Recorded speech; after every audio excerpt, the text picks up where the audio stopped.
बिस्मिल्लाहिर्रहमानिर्रहीम। अस्सलामुअलैकुम वरहमतुल्लाहि वबरकातुहू। मैं हूं सोबान अहमद भट्टी और आप देख रहे हैं सोबान भट्टी स्टूडियो। दोस्तों, नेशनल बैंक ऑफ पाकिस्तान में बहुत सारी जॉब्स इस वक्त मौजूद हैं जिनकी लास्ट डेट 7 अगस्त, 5 अगस्त और 31 जुलाई है। आइए हम अप्लाई करने का तरीका सीखते हैं। सबसे पहले गूगल में जाएंगे। गूगल में जाकर ये पहले ही लिंक पर जो आपके सामने मौजूद है इस पर क्लिक करेंगे और सदात हैदर कैरियर पे क्लिक कर देंगे। उसके बाद जैसे ही ये वेब पेज ओपन होगा, हमारे सामने बहुत सारी जॉब्स अपॉर्चुनिटीज़ जो हैं वो शो हो जाएंगी।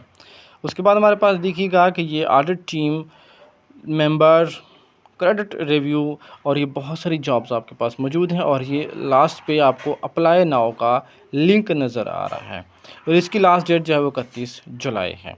अप्लाई नाउ पे आप क्लिक करेंगे। क्लिक करने के बाद आपके पास application form, online application form open हो जाएगा। सबसे पहले पोजीशन अप्लाइड फॉर पे क्लिक करेंगे और ये आपके पास जो आपकी रिक्वायरमेंट को पूरी करती है या जिस जॉब के लिए आप रिक्वायरमेंट को पूरा करते हैं तो उस जॉब पे आप क्लिक करके आप उसको अप्लाई कर सकते हैं। लोकेशन कौन सी है वो यहाँ पर मेंशन नहीं है, आप अपनी मर्ज़ी से लोकेशन ऐड कर सकते हैं। पर्सनल डिटेल में full name as per CNSE है तो आप पर्सनल नेम जो आपका शनाख्ती कार्ड पर मौजूद है आप ऐड कर सकते हैं। अगर फ़ीमेल हैं तो उसके लिए आप अपने फादर का नेम, अगर अनमैरिड हैं, मैरिड हैं तो आपका हस्बैंड का नेम आ जाएगा। अगर आप मेल हैं तो आपका सिर्फ फादर नेम ही आएगा। तो डेट ऑफ बर्थ जैसे ही आप इंटर करेंगे कैलेंडर पे क्लिक करके तो नीचे डेट ऑफ बर्थ जो के ज़रिए आप एज आपकी ऑटोमेटिक सिस्टम जनरेट कर देगा। CNSE विदाउट डैशेज लिखेंगे, ईमेल लिखेंगे, नेशनलिटी पाकिस्तान लिखेंगे और रिलीजन आपका ड्रॉप डाउन एरो के ज़रिए आप अपना सेलेक्ट कर सकते हैं। इस्लाम है, हिंदुज़म है, सिखिज़म है, कौन सा है। उसके बाद मेल और फीमेल दोनों अप्लाई कर सकते हैं। डोमिसाइल कौन से सिटी का है वो लिख सकते हैं। आप किस सिटी में इस वक्त रिहाइश पजीर हैं वो लिख सकते हैं। मोबाइल नंबर लिख सकते हैं। 2 ऑप्शन आपके पास मौजूद हैं। और उसके बाद कंप्लीट मेलिंग एड्रेस लिख सकते हैं, जिस एड्रेस पर आप रिहाइश पजीर हैं, जिस एड्रेस पर आपको डॉक मिलती है। ये सारे ऑप्शनल हैं, आप इस पे ऑप्शनल के ज़रिए आप फिल करना चाहें तो आप कर सकते हैं। और यहाँ पर बैचलर डिग्री, BSc, BCom और उससे रिलेटेड आप कोई भी इक्विवेलेंट है तो आप उसको अप्लाई कर सकते हैं, उसको लिख सकते हैं। यहाँ पर लिखना होगा, यहाँ पे सिलेक्टेड का ऑप्शन नहीं है। और किस इदारे से आपने की है उस यूनिवर्सिटी का नाम भी आप लिख सकते हैं। कौन से साल वो डिग्री शुरू की है यहाँ पर आप ईयर लिखेंगे, सिर्फ ईयर लिखेंगे, इसमें बाकी डेट नहीं आएगी, डेट या मंथ नहीं आएगा। और 2 कब आपने वो डिग्री एंड की उसका आ जाएगा। और डिवीज़न कौन सी है आप वो लिख देंगे। अगर आपके पास मास्टर अवेलेबल है तो आप मास्टर लिख देंगे। BS में याद रखिएगा, इसमें BS प्रोग्राम भी आप ऐड कर सकते हैं ग्रेजुएशन में।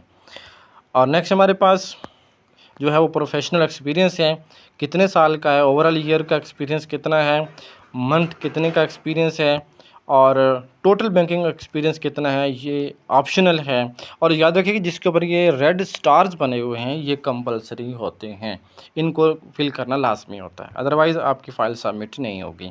तो कितने मंथ का एक्सपीरियंस है ये लिख सकते हैं।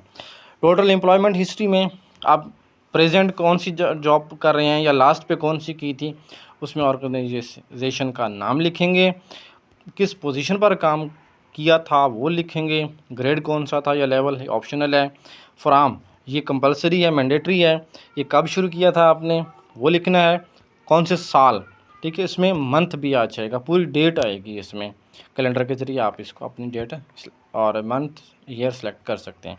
और 2 में भी ये सारी चीज़ें कैलेंडर के ज़रिए आप सिलेक्ट कर सकते हैं। और ये ऑप्शन है, एक कंपलसरी है ऑर्गेनाइजेशन और जॉब एक्सपीरियंस, और बाकी जो है वो ऑप्शनल हैं। और उसके बाद उन्हें आपने CV के बारे में पूछा तो यहाँ पे यस कर दीजिएगा। और CV अपलोड करने के लिए चूज़ फाइल पे क्लिक करेंगे तो ये आपको आपकी गैलरी में ले जाएगा या आपको ले जाएगा जहाँ पर आपकी CV मौजूद है डिवाइस के अंदर, वहाँ पर आप सेलेक्ट करके सबमिट के बटन पर क्लिक कर सकते हैं। ये डेमो था हमारा आपके लिए, ट्यूटोरियल है एक आपके लिए। आप सबमिट पे क्लिक करेंगे तो याद रखिएगा कि जो ऑप्शन सेलेक्टेड करने होंगे या जिसके ऊपर रेड स्टार लगा होगा वो लाजमी होते हैं, अगर नहीं फिल करेंगे तो ये आपको रेड नज़र आएंगे। तो जैसे ही आप सबमिट के बटन पर क्लिक करेंगे तमाम सिलेक्शन होने के बाद तो आपके पास जो ऑप्शन है वो इस किस्म का शो हो जाएगा। अभी आपको दिखाते हैं हम, जो नोटिफिकेशन फ़ाइल सबमिट होने के बाद आ जाएगा, thank you for application, you will be notify should you short listed. अगर आप शॉर्ट लिस्टेड मेरिट पर पूरा उतर रहे हैं तो आपको, अगर शॉर्ट लिस्टेड हो गए हैं तो आपको नोटिफिकेशन भेज दिया जाएगा, कॉल या मैसेज आपको भेज दिया जाएगा। दोस्तों, अगर वीडियो आपको पसंद आए तो दोस्तों से सब शेयर कर दीजिएगा, चैनल को सब्सक्राइब कर दीजिएगा और फिर मिलते हैं हम अगले वीडियो में। अल्लाह हाफ़िज़।